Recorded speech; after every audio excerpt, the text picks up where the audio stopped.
Assalamualaikum warahmatullahi wabarakatuh. Ketemu lagi di pembelajaran prakarya dan kewirausahaan untuk kelas 12. Hari ini kita akan membahas materi yang sama seperti minggu kemarin, dan kita akan melanjutkan apa yang sudah kita bahas kemarin.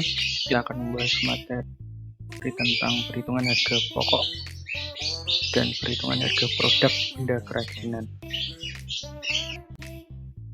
Nah, ini kemarin sudah kita bahas, harga jual itu ditentukan dari HPP per unit. Jadi berapa sih biaya produksi untuk satu buah produk. Nah, itu menjadi dasar kita dalam menentukan harga. Kenapa? Ya karena kalau tidak berdasarkan itu, bisa saja nanti harga yang kita berikan nanti lebih rendah dibanding HPP, tentu kita akan rugi. Dalam menentukan harga ada 4 hal di sini yang bisa dijadikan pertimbangan. Sebenarnya ada banyak, tapi di sini difokuskan di 4 ini saja. Yang pertama adalah laba yang diinginkan. Jadi kamu pengen keuntungan berapa? Nah, keuntungan inilah nanti yang menjadi salah satu faktor penentu berapa harga yang kamu bebankan terhadap konsumen untuk bisa bayar, untuk bisa beli produk itu. Kemudian target BEP. BEP masih ingat nggak? BEP itu adalah break even point, jadi suatu titik di mana kamu balik modal. Nah, semakin kamu pengen cepat balik modal, tentu laba yang kamu inginkan tentu harus lebih tinggi. Maka target BEP ini juga mempengaruhi terhadap harga produk. Kemudian harga pesaing. Nah, ini penting ya. Jadi untuk menentukan harga, kamu perlu mengetahui harga produk sejenis yang ada di pasaran. Kamu bisa lebih mahal, bisa sama, bisa lebih murah, tergantung dari strategi yang kamu pakai. Kalau produkmu ini memang lebih unggul daripada pesaingmu, nah kamu nggak ada salahnya ngasih harga yang lebih mahal, tapi tetap kamu harus mempertimbangkan harga produk pesaingmu tadi. Jangan sampai terlalu jauh, nanti kalau terlalu jauh ya konsumennya lebih milih yang lebih murah gitu. Kemudian segmen pasar. Nah, segmen pasar ini juga menentukan harga. Kenapa? Karena kalau segmen pasarmu ini orang-orang yang kalangan atas, nah mereka tidak terlalu peduli dengan harga. Mereka lebih concern terhadap brandnya apa, produknya kualitasnya seperti apa gitu. Beda dengan kalau segmen pasarmu kalangan menengah ke bawah, mereka nggak peduli dengan nama besar produk mereka. Yang penting produknya ada, kemudian sesuai dengan mereka harapkan, dan harganya murah seperti itu. Jadi segmen pasar juga menentukan berapa harga produk itu. Nah, kemarin kita udah bahas tentang metode penetapan harga produk dengan pendekatan biaya. Hari ini kita akan membahas metode penetapan harga dengan pendekatan permintaan dan penawaran dan pendekatan pasar. Supply and demand approach. Nah, ini adalah penentuan harga dengan pendekatan supply. Supply itu penawaran, demand itu permintaan. Jadi pendekatan penawaran dan permintaan. Nah, apa sih supply and demand approach ini? Jadi supply and demand approach ini adalah penentuan harga dengan mempertimbangkan harga keseimbangan atau equilibrium price. Nah, apa sih equilibrium price itu? Equilibrium price adalah harga suatu produk di pasar ketika jumlah penawaran sama dengan jumlah permintaan. Nah, maksudnya misal ada sebuah produk, nah, ditawarkan oleh konsumen. Misal konsumennya bikin 50 produk setiap harinya. Nah, konsumen ini nyoba ngasih harga Rp5.000. Nah, ketika dijual Rp5.000, ternyata jumlah pembelinya katakanlah cuman 30. Nah, ketika dia cuman 30, tentu tidak semuanya terjual. Nah, dia punya pikiran gimana kalau harganya saya turunkan. Nah, ketika harganya diturunkan, ternyata permintaannya meningkat. Misal dia jual 4.000, oh ternyata penjualannya jadi 40 produk. Nah, itu kemudian dia cari lagi, oh gimana kalau harganya tak bikin lebih murah lagi. Ternyata pembelinya naik, permintaannya naik. Nah, supply and demand approach ini adalah penentuan harga dengan melakukan seperti itu. Jadi dia nyoba-nyoba harga, tentunya yang sudah di atas HPP-nya dia ya. Dia nyoba-nyoba harga sampai ketemu di mana jumlah penawaran dengan jumlah permintaan itu sama. Nah, titik itulah disebut dengan harga keseimbangan. Jadi titik di mana jumlah penawaran dan permintaan adalah sama. Itu ya, semoga bisa dipahami. Nah, untuk menentukan harga keseimbangan ada 3 cara. Ada menggunakan tabel, ada menggunakan grafik atau kurva, dan secara matematis. Nah, kita awali dari tabel ya. Nah, gimana sih cara menentukan harga keseimbangan dengan tabel? Yang pertama, kamu minimal membuat 3 kolom tabel. Ada kolom harga, jumlah permintaan, jumlah penawaran. Nah, kalau sudah punya tabel, kemudian kamu isi data, kamu ngapain? Kamu cari harga ketika ID jumlah permintaan sama dengan QS jumlah penawaran. Nah, biar lebih paham, ini ada contohnya. Tabelnya. Nah, ini adalah range harganya, dimulai dari 1000 sampai 5000. Dan ini penawarannya. Nah, ketika harganya 1000, barang yang ditawarkan 30 dan seterusnya. Kemudian ini ada hasil dari konsumennya. Ini adalah permintaan dari konsumennya. Ketika harga 1000, konsumen yang beli ada 75 orang, padahal yang ditawarkan cuma 30. Berarti ini kelebihan permintaan. Harga 2000 juga kelebihan permintaan. Harga 3000 kelebihan permintaan. Nah, ketika harga 4000, jumlah permintaan sama dengan jumlah penawaran. Nah, inilah yang disebut dengan harga keseimbangan. Nah, jadi harga keseimbangan ini terjadi ketika jumlah permintaan sama dengan jumlah penawaran. Nah, harga 4000 inilah yang menjadi harga produknya nanti. Nah, jadi dia menentukan harganya berdasarkan harga keseimbangan. Tentunya produk-produk atau harga-harga yang ada di sini ini ya harus sudah di atas HPP ya. Kalau di bawah HPP tentu tidak boleh. Seperti itu. Bisa dipahami ya?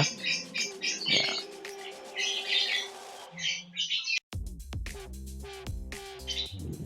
Nah, sekarang coba lihat tabel di sini. Ada tabel harga, jumlah permintaan, dan jumlah penawaran. Coba kalian cari harga keseimbangan. Ada nggak yang QD sama dengan QS? Coba dicari, ada nggak? Nggak ada ya? Nah, gimana tuh kalau nggak ada? Nah, kalau nggak ada berarti kita nggak bisa pakai cara tabel. Berarti kita harus pakai cara yang lain. Pakai cara yang mana? Kalian bisa pakai cara grafik atau kurva maupun dengan cara matematis. Nah, pertama mari kita coba cari pakai cara grafik dulu.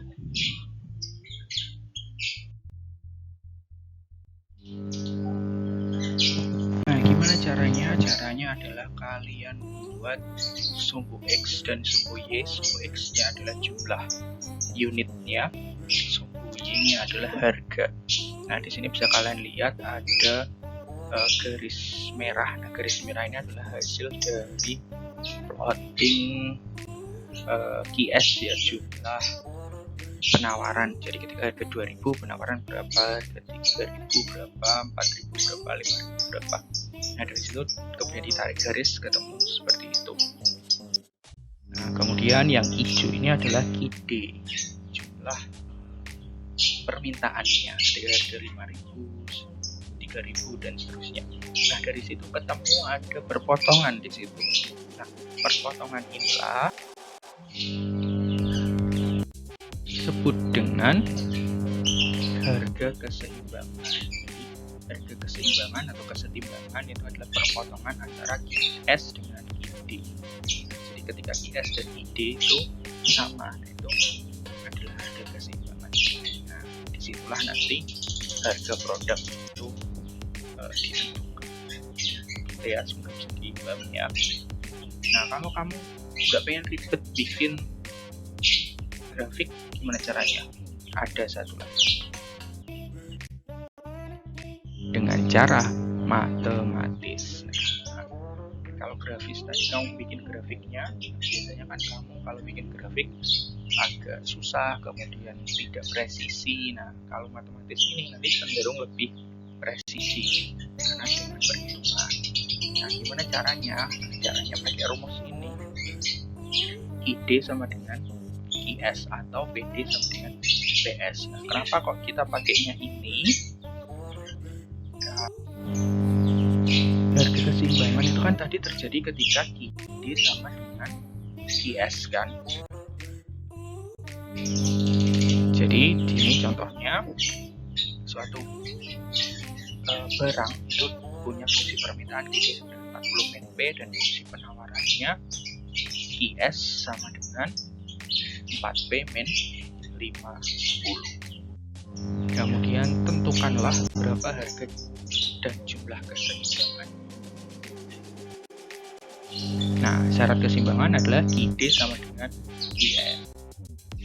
Maka, kita masukkan tadi fungsi ID 40 min P dan fungsi penawaran IS 4P min 50. Kemudian kita hitung matematis.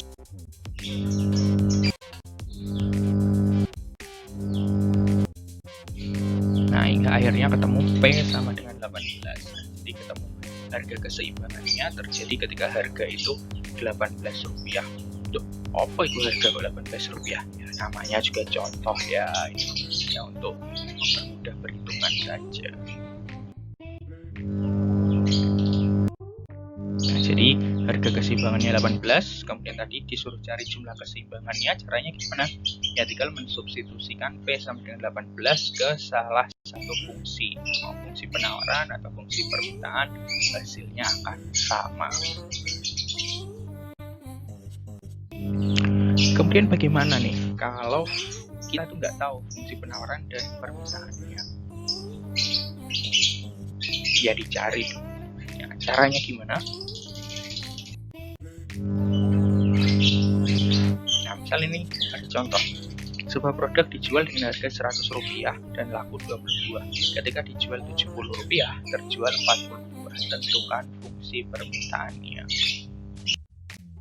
Nah, ini tadi kasus tadi dibikin tabel yang seperti itu. Kemudian kita masukkan ke formula P min P1 per P2 min P1 sama dengan I min P1 per I2 min P1.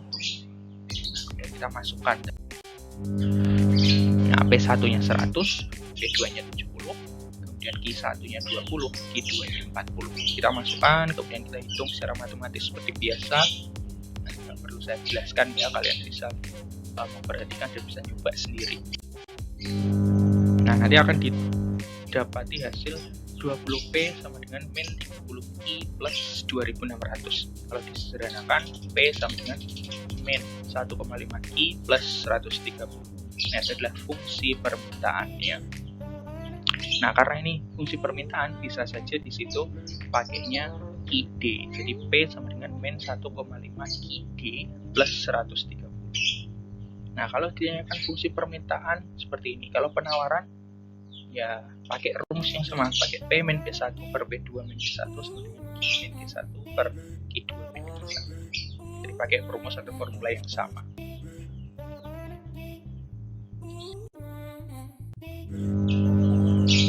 Nah, sekarang tadi kan kita udah menentukan harga berdasarkan harga keseimbangan ya, harga di mana jumlah penawaran dan permintaan sama. Nah, sekarang kita bahas yang ketiga, penentuan harga dengan market approach. Nah, apa sih maksudnya market approach? Maksudnya adalah penentuan harga dengan menambahkan HPP dengan laba kan tadi kan. Nah, kita menentukan labanya ini berdasarkan berbagai pendekatan. Salah satunya adalah market approach. Jadi setelah hitung HPP kemudian ditambah dengan laba. Dan labanya ini pertimbangannya berdasarkan beberapa variabel ini. Nah, diantaranya kondisi politik. Gimana sih kondisi politik kok bisa mempengaruhi? Ya bisa, kalau kondisi politik stabil, kecenderungan harga juga stabil. Mau masih harga yang agak mahal juga daya beli masyarakat masih bagus. Nah, beda dengan kondisi politik yang sedang tidak kondusif. Nah, harga murah, harga mahal, masyarakat agak susah untuk beli, karena daya belinya rendah. Kemudian persaingan, nah tadi udah dibahas sedikit tadi ya. Jadi pesaing ini juga menentukan harga. Jadi, kamu menentukan harga jangan sampai terlalu jauh dari pesaing, kecuali kalau kamu nggak punya saingan. Kalau misal kamu bikin suatu produk yang belum ada yang pernah bikin, jadi kamu bisa ngasih harga yang bebas, terserah kamu karena kamu nggak punya saingan. Kemudian tren, nah, tren itu juga bisa mempengaruhi harga. Kayak sekarang trennya kan baru tanaman ya, baru aglonema, nah itu harganya menjadi tinggi. Nah mungkin sekitar 1 tahun yang akan datang trennya udah habis, udah hilang, ya harganya akan kembali ke normal lagi. Kemudian sosial budaya, misal harga sapi dan kerbau. Nah kalau di daerah yang netral, ya mungkin harganya tidak jauh. Tapi kalau di Kudus, di mana orangnya lebih banyak mengkonsumsi kerbau, nah bisa saja harganya lebih mahal kerbau di sana. Kondisi perekonomian juga hampir sama kayak kondisi politik tadi. Dan kebijakan pemerintah, gimana caranya pemerintah bisa mempengaruhi harga? Bisa dengan cara subsidi. Misal kayak apa yang disubsidi, listrik, kemudian beras. Beras itu subsidi nggak, tapi beras ada harga eceran tertinggi, misal harga terendah, misalnya itu fungsinya harga terendah buat apa? Untuk melindungi petani.